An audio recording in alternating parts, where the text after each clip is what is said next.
Hello, it's Randi Rhodes. Here's a clip from our show, and go to randirhodes.com for the whole thing and a podcast. Buy a stinking podcast. Mary had a little man. The fault. We believe that all men are created equal. To the magnificent mosaic that is America. From radio beacon to radio beacon. I have a dream today. Change has come to America. Believe it. Knock, knock. Who's there? It's a figment of your imagination. Randi Rhodes Show. Turn up your mind. Go ahead and play for TV viewers and radio listeners. This is just what I saw during a break.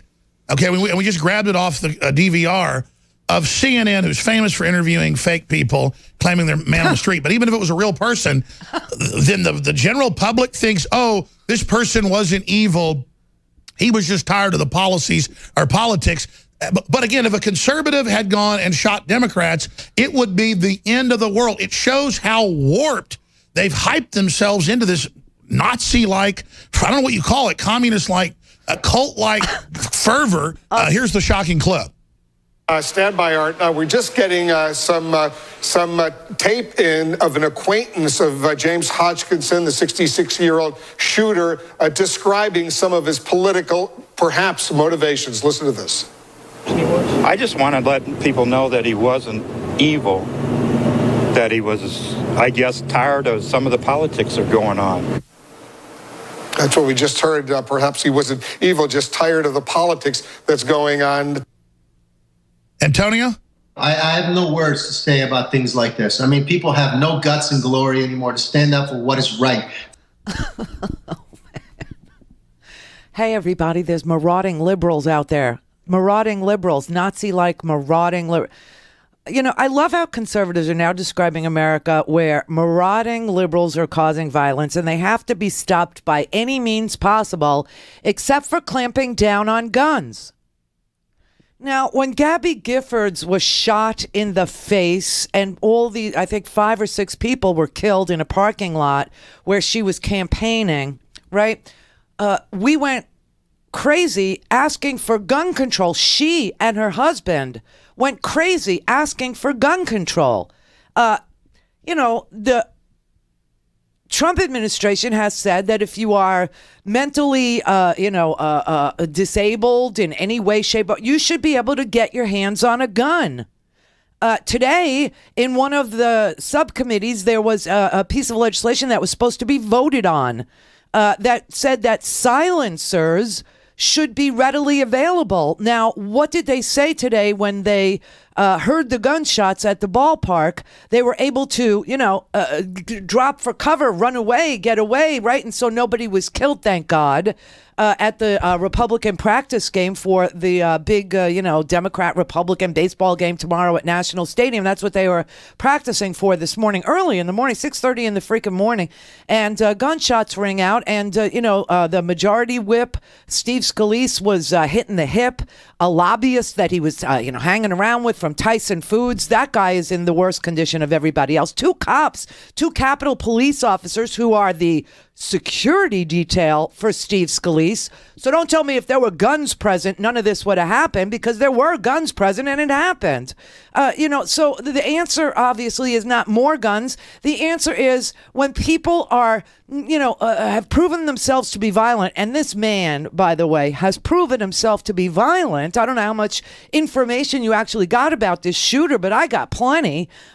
This guy has proven himself to be violent, and every time he's proven himself to be violent, the police either turned their a blind eye or they dismissed the charges. I mean, he's had a lot of run-ins with law enforcement. People like us would say that if, that should be the end. Once you are violent towards your wife and your daughter, which he was, then you shouldn't be able to have a gun. But the Republicans refuse. They refuse. They say, oh, no, everybody, more access to guns. That's what. And if guns were and listen, taking advice from Alex Jones on gun violence, please spare me, okay? This would be like, taking advice on democracy from Donald Trump. Just don't do it. It's not a good thing to do. But, who knows? Maybe we'll end up with background checks for people who voted for Bernie Sanders. Maybe we will get something out of it with regard to background checks. I don't know. Steve King said, quote, "The violence is appearing in the streets and it's coming from the left."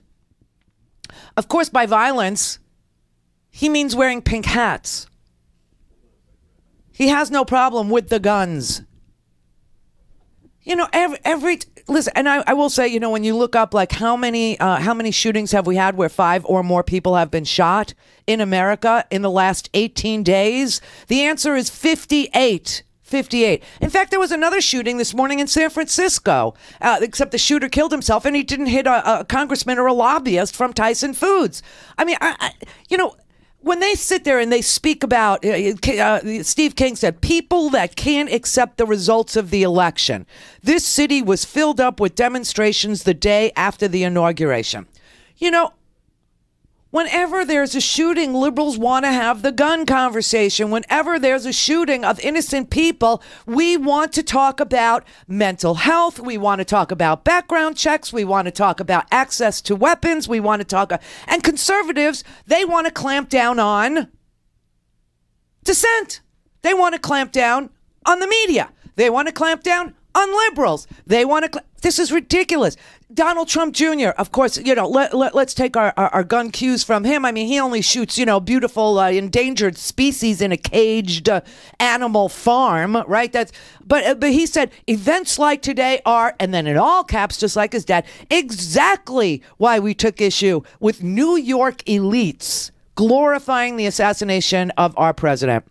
Right, Donald Jr., guns don't kill people. Shakespeare in the Park kills people. They just twist, and then freaking Alex Jones on InfoWars. We've been warning for months that the mainstream media's hysterical anti-Trump narrative and the left's insistence that Trump is illegitimate will radicalize demented social justice warriors and prompt them to lash out with violence.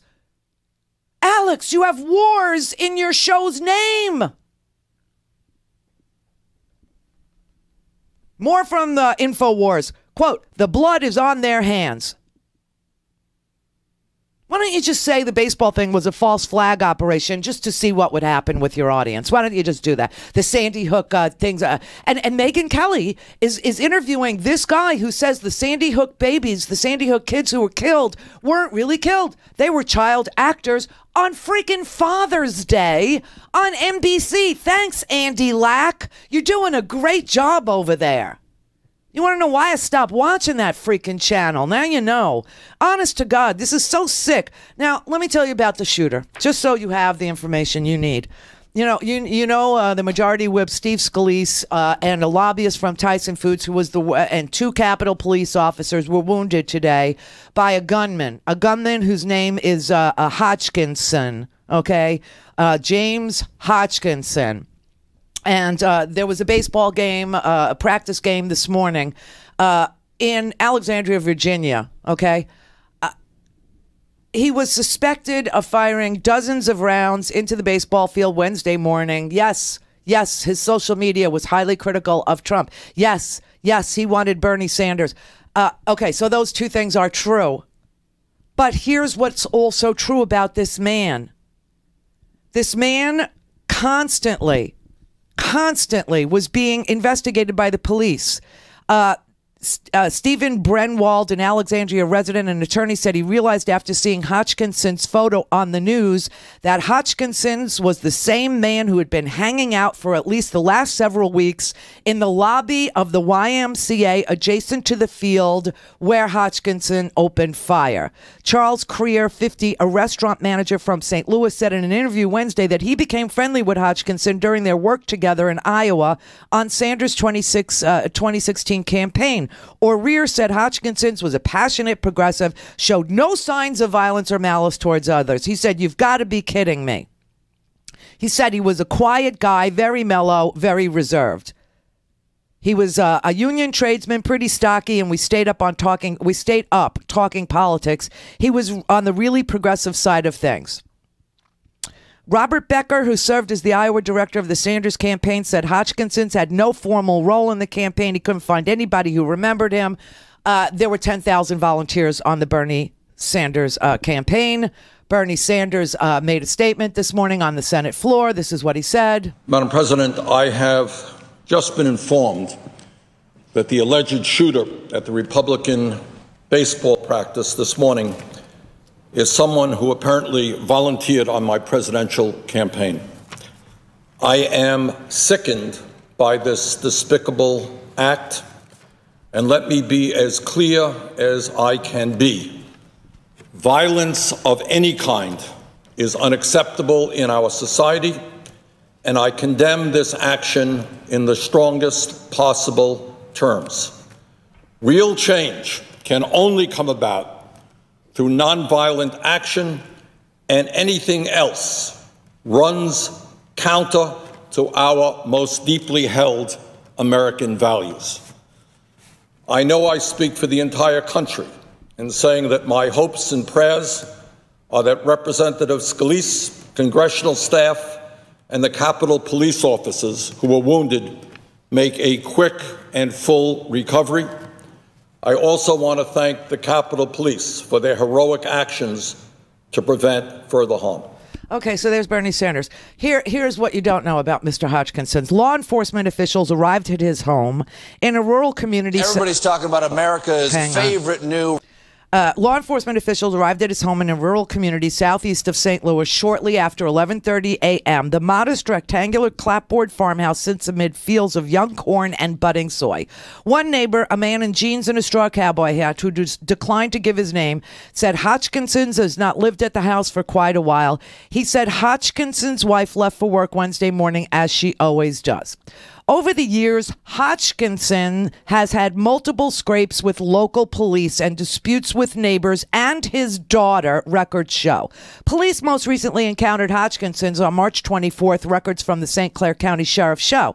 The sheriff received a phone call reporting about 50 shots in the pine trees in a lightly populated area near Bellevue, which is where he lived. A deputy responded shortly after 3:05 p.m. and found that Hodgkinson's, quote, did have in his possession a valid Illinois firearms owner ID card, and that the deputy advised Hodgkinson's, quote, don't discharge the weapon in this area. Hodgkinson's apparently complied, so the deputy left without taking any further action. Carmen and Belle Shammelfell, neighbors across a small cornfield on the back edge of the Hodgkinson's property, recall seeing a man shooting a rifle out into the field about 2 or 3 months ago. The shots followed in a rapid, steady staccato, as if they said from a semi-automatic rifle. Earlier, in April 2006, police records show, Hodgkinson's went to a neighbor's house looking for his daughter and, quote, used bodily force to damage a wooden door upstairs. Witnesses said Hodgkinson's forced his way into the home looking for his daughter, grabbed her by the hair, and when he found her upstairs, according to a police narrative on file with the St. Clair County Sheriff's Department. Okay, let's just stop right there. If nothing else had happened, here you have a man who goes into a neighbor's house, damages a door, takes his daughter out by her hair. Okay, this story goes on, but takes her out by her hair and then is caught firing a semi-automatic rifle in a field and is reported by neighbors. The police have a record of him doing this bodily damage to his daughter and a house of a neighbor, and they say to a guy with a long gun, semi-automatic, just don't fire it. This is the problem. Not that he was a Bernie supporter or any other political, thing that he. All right, later. Joel Fernandez, the boyfriend of the woman. Oh, no, wait. His daughter escaped and got into the neighbor's car, but Hodgkinson's opened the door of the car, pulled out a pocket knife, and cut off the seatbelt his daughter was wearing, records show. Hodgkinson's wife joined him, struggling to pull their daughter out of the car as Hodgkinson's punched the neighbor who was in the driver's seat of the car in the face, witnesses told the police. This is the mild-mannered, guy. Later, Joel Fernandez, the boyfriend of the woman who was punched in the face, went to Hodgkinson's home to confront him. He said Hodgkinson's, quote, walked outside with a shotgun and aimed it at Fernandez's face. This is in a complaint filed with the same sheriff. Hodgkinson struck Fernandez on the side of his face with the wooden stock of the shotgun and fired off one round as Fernandez ran away. Police arrested Hodgkinson and his wife, charged them with domestic battery and aggravated discharge of a firearm, according to a narrative obtained by the Post. Police also recovered a 12-gauge shotgun. The county clerk's online database shows the charges were later dismissed. A few months later, police were called to an argument with a neighbor after Hodgkinson's, quote, accidentally struck her dog while it was sleeping in the roadway, records show. Hodgkinson's had made multiple complaints about neighbors damaging his lawn by driving through it. And then there was his political, activities with Tax the Rich and part of the 99%, and the fact that he was a licensed home inspector, but according to public records, his license expired in November. Go to RandiRhodes.com for the whole thing and a podcast. Buy a stinking podcast.